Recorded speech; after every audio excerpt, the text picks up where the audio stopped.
dig in. Just dig in. Let's just eat family style. All good. Spill. This is gonna be bad news. Just, I'm just not gonna do it. just you. Come on. I'm just laughing right now because Beck's actually face palming. I saw her too. I was like, I don't think you would do so well with the banana leaves.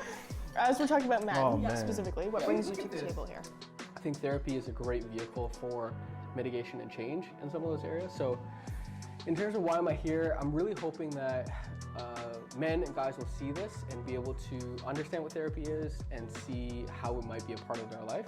Because I think there's a lot of fear, a lot of mystery, to be honest, behind it, right? Mm-hmm. So, I mean, the only time you see therapy is maybe like in a TV show or a movie, which are great examples.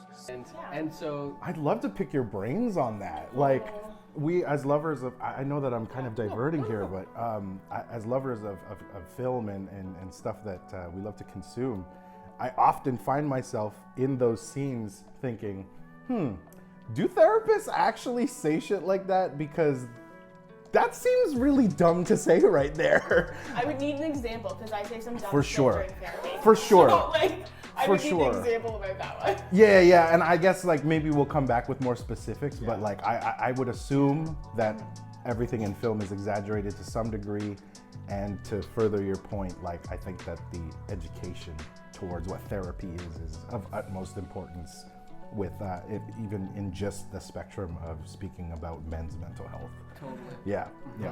Well, and I think even just making it safe for men to talk about. Sure. Right, which like we're gonna circle back to, but like the idea of men talking about therapy, like first of all, like no thanks, we're good, I'm too tough, all good, right? But to make it safe enough where people can come and they can even admit that they like want help, maybe not even that they need help, right? Because that might be pushing it a little bit, but like want it and are willing to inquire, like that takes a lot of guts. Absolutely. Yeah. Specifically as a male, I believe, as a man, to start to engage the conversation, right?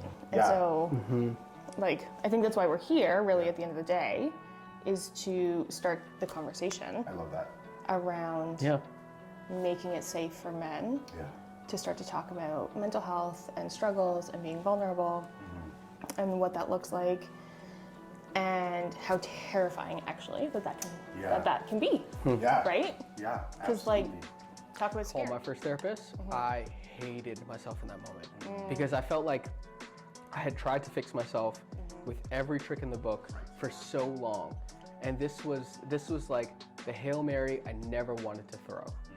And so when it came to like pick up that phone call and make that hey, this is my problem and I think I need help, can I get an appointment? It was like I fought that tooth and nail, and I'm so glad I did it. But I remember still what it was like to be before, resisting, not wanting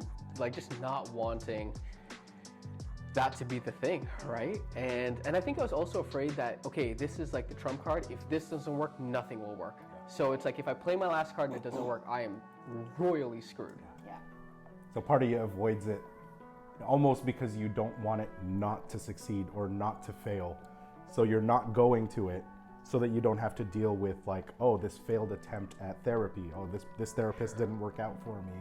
So there's this like general fear. And maybe that's instilled through culture, generation, through society, all of those sort of pressures and pop culture, like we were talking about, it all plays into, I guess, who we identify with or how we identify in society. And it's kind of an uphill battle for some people. Yeah, for a lot of people. Absolutely. So like if you think about the first time you picked up that phone to call and it was terrifying, right? And yet you pushed through the resistance, right? And all the fear. What would you say to men who are listening right now, like as we start the conversation, and who are like, I'm good, thanks, tapping out, I don't need to do this. Like, what would you say to them to encourage them to push through the fear? A lot of guys have to find the answer on their own. And I think that's probably where the initial delay even comes from. It's like, I'm gonna keep trying to fix this on my own. And therapy is quite literally, this is the thing I don't want to share with anyone else. And the only way through it is to share it with someone. Like it's the most painful thing to come to terms with. And so I think, in order to get through it, I don't even know if there's something I could say, as it is just this pragmatism of like, I think we all have to come to terms with what it is we're trying to overcome, and recognizing that actually letting people in through a safe and secure relationship like a therapist is going to be the thing that gets you through, or can be the thing that can get you through it. But there really isn't getting past that. There really isn't this idea, like some things you can't handle on your own. Some things we're not built to do life on our own. We're not built to recover on our own. We're not built to overcome these challenges on our own. And a lot of us just simply don't have the resources in friends, family, support systems like that. And our friends and family, while good intentions, are not necessarily always the best people for that as well, right? So that's where I think therapy fits into the puzzle. Yeah, absolutely. To even gain this objective view of the world, right? To gain a little bit more perspective, because the saying, no human is an island, and alluding to the fact that we ought to be in community with each other.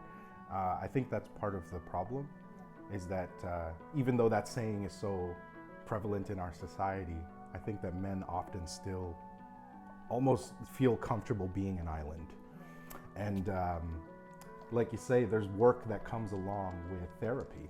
And perhaps at the time of whoever is experiencing this, it feels just that much harder to add one more thing to your plate, whether it's all life's pressures.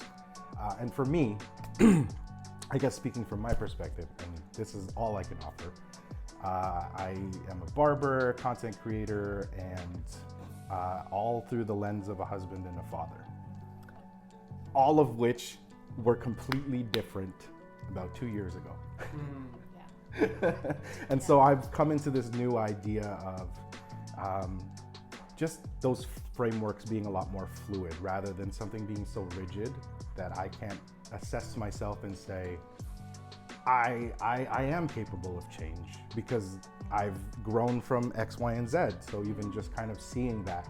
But as I keep kind of looking back to those moments, there was always someone encouraging me to have a conversation.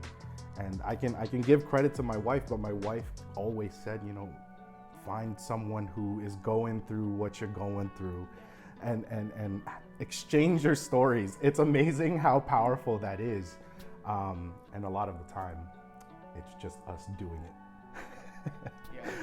Regardless of that feeling. Right. Because we're always perhaps afraid of that feeling, but feelings aren't so bad, so long as we know that those feelings can pass. Yeah. At least that's what I'm finding in my own life. So as we sit and talk, what would be your purpose or your goal in being here at the table? Yeah, that's a great question. Even upon receiving that question beforehand, it was really important to me to find out what that was. Truly, at the end of the day, this is for me. This is me coming to this, and even though I know you personally, I'm getting to know you, Nick, and I'm completely removed from what you guys do.